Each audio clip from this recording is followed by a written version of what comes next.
रामजीलाल सुमन को अखिलेश यादव बहुत बुरा फंसा गए हैं।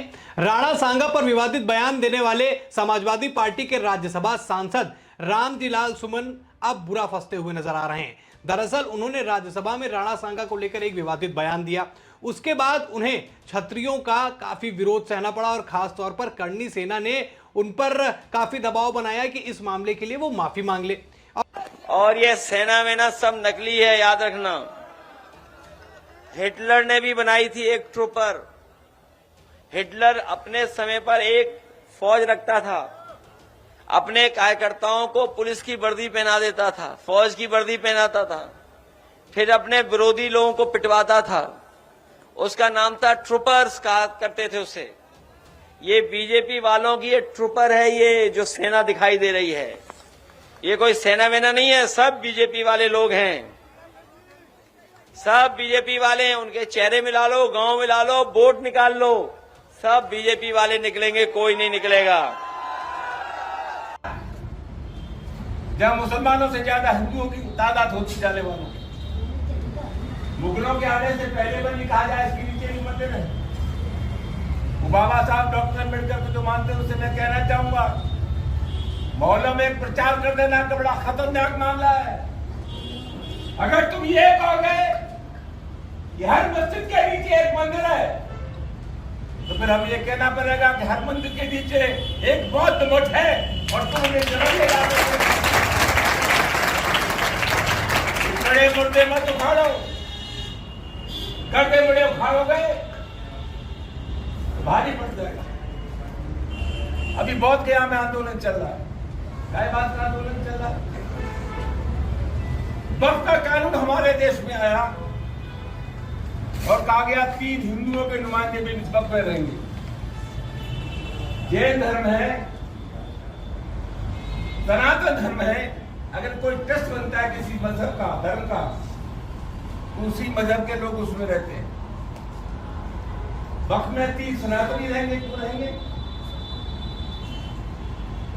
बक्सर इस्लाम को मानने वालों का है। बौद्ध गया में क्या आंदोलन चल रहा है? वो जो बौद्ध मठ है उसमें हिंदुओं के नुमाइंदे हैं, कलेक्टर उसका संरक्षक है। और मैं लंबे समय से ये मांग हो रही है कि इसकी इंतजामिया कमेटी में बौद्ध होने चाहिए। बौद्धों को नहीं रखा जा रहा है। समाजवादी पार्टी की है जो बैठक हो रही है, जो बाबा साहब डॉक्टर अम्बेडकर को याद कर रही है,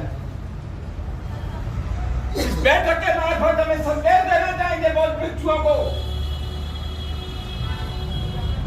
गया के बौद्ध मठ में सिर्फ बौद्ध होने चाहिए। हम संदेश देना चाहिए, घबराओ मत। समाजवादी पार्टी का एक एक कार्यकर्ता तुम्हारे साथ है। पीडीए हमारा नारा है। और आजकल जो लड़ाई चल रही है वो लड़ाई पीडीए की है। कुछ लोग सामाजिक डेमोक्रेसी के लोग हैं। अभी परसों एक बैठक हुई तो तलवार हथियार थोड़ा मैंने पढ़ा है, खाएंगे भी 2 तलवार। छतरी का धर्म तो गरीब की इमदाद कर रहे हैं, मदद कर रहे हैं। ये पास में भरतपुर, यहाँ भरतपुर के राजा सूरजमल की तलवार ने अंग्रेज का सर काटा, किसी गरीब का सर नहीं काटा। हमने तो 3 सेनाएं पड़ी थी, वायु सेना, थल सेना और जल सेना। अब एक नई सेना पैदा हो गई है। हमारी हाथ जोड़ के प्रार्थना है, चीन ने हमारी जमीन पर कब्जा कर दिया।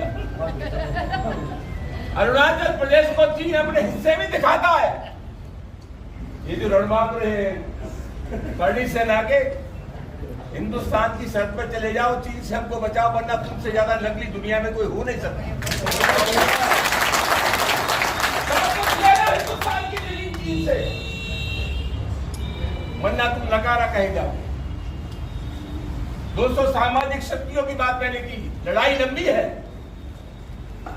और ये लड़ाई कोई हमारी लड़ाई नहीं है, ये लड़ाई उन लोगों से है। मुख्यमंत्री न रहने के बाद जिन लोगों ने गंगा जल से अखिलेश यादव जी का मकान धुलवाया, ये लड़ाई राजस्थान की विधानसभा में जो नेता प्रतिपक्ष था दलित एक मंदिर में चला गया, उसको गंगा जल से धुलवाया गया। आज ही एक दलित नौजवान को मार डाला गया। हम चाहते हैं जाति का झगड़ा हो। ये लड़ाई उन लोगों से है जो हिंदुस्तान के मुसलमानों को बाबर की औलाद बताते हैं। हम कहना चाहते हैं जब जब इस देश की दाव पर लगी है, हिंदुस्तान के मुसलमान ने साबित कर दिया है कि इस देश की मिट्टी से जितनी मोहब्बत हिंदू को है उससे कम मोहब्बत मुसलमान को। तो लड़ाई लंबी है, इसलिए तो हमने कह दिया कि हिंदुस्तान के मुसलमान ने तो कभी बाबर को अपना आदर्श नहीं माना, तो मोहम्मद साहब को अपना आदर्श मानते, दूसरे संतों को मानते। तो हमें पूछ लिया कि जब तुम बाबर को कहोगे कि ये मुसलमान बाबर का डीएनए है, तो तुमने किसका डीएनए जरा बता, कोई तो रायता फैला हुआ इधर। दोस्तों, आगे आने वाले समय में समाजवादी पार्टी के राष्ट्रीय अध्यक्ष श्री अखिलेश यादव जी 19 अप्रैल को आ रहे हैं। लड़ाई का मैदान तैयार होगा, दोनों हाथ होंगे।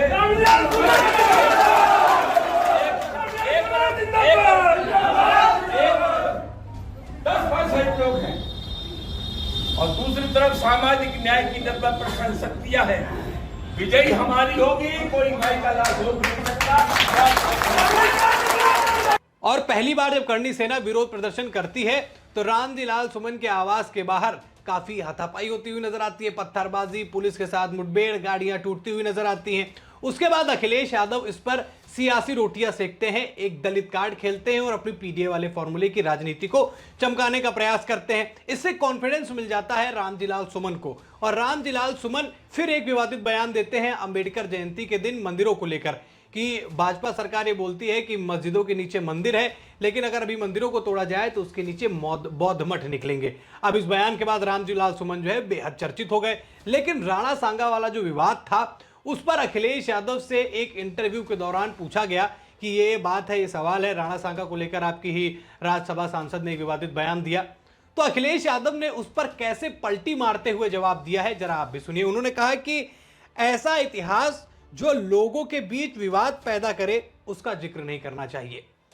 और वही विवादित जिक्र जो है रामजीलाल सुमन ने राज्यसभा में किया, यानी कि जो रामजीलाल सुमन अखिलेश यादव के बलबूते ये कह रहे थे कि आइए दो दो हाथ कर लेते हैं, वहां पर अखिलेश यादव की ये बात क्या यू टर्न लेती हुई नजर आ रही है?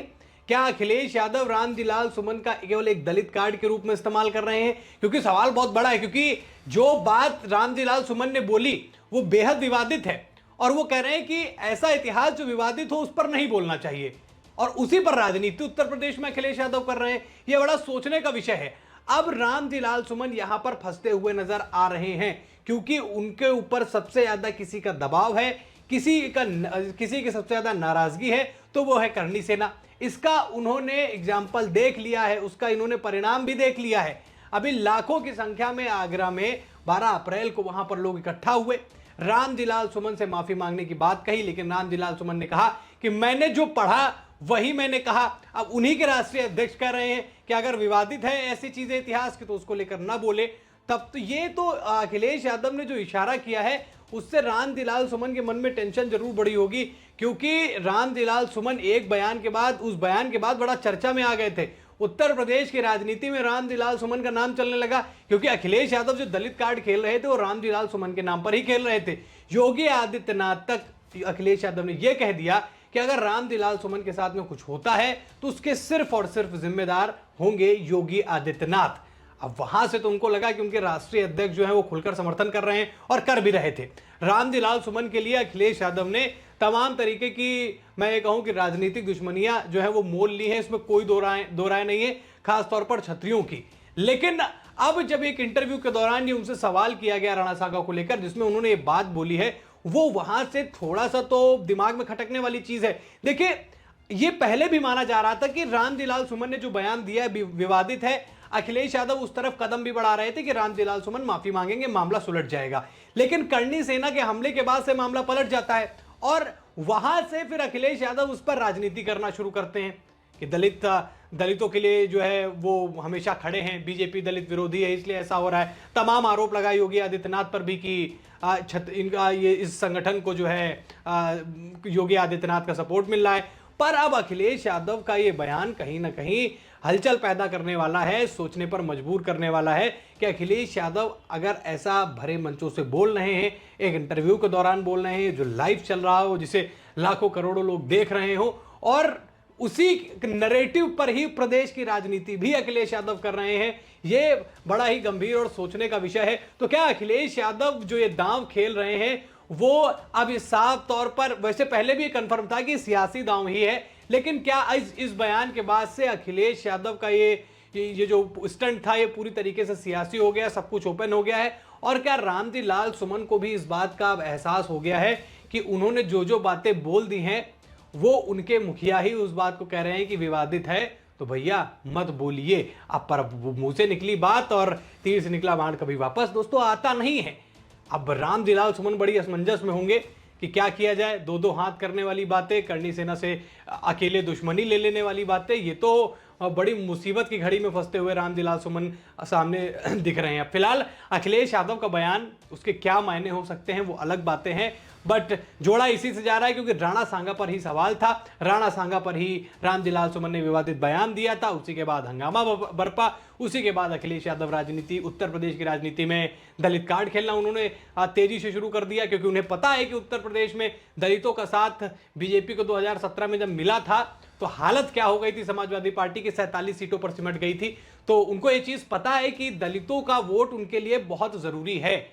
पर ऐसे में इस तरीके के बयान और ये थोड़ा सा कल्टी मारने वाला मामला नजर आता है। अब आप बताइए कि क्या रामजी लाल सुमन वाकई अकेले फंसते हुए नजर आ रहे हैं? अखिलेश यादव ने कल्टी मार ली है और क्षत्रियों को वो नाराज नहीं करना चाहते उत्तर प्रदेश के विधानसभा चुनाव में? कमेंट करके अपनी राय जरूर बताइएगा दोस्तों। वीडियो में इतना ही। वीडियो को लाइक और शेयर करें, चैनल पर नए हैं तो चैनल को जरूर सब्सक्राइब करें। फिर मिलते हैं नई खबर में, तब तक के लिए धन्यवाद।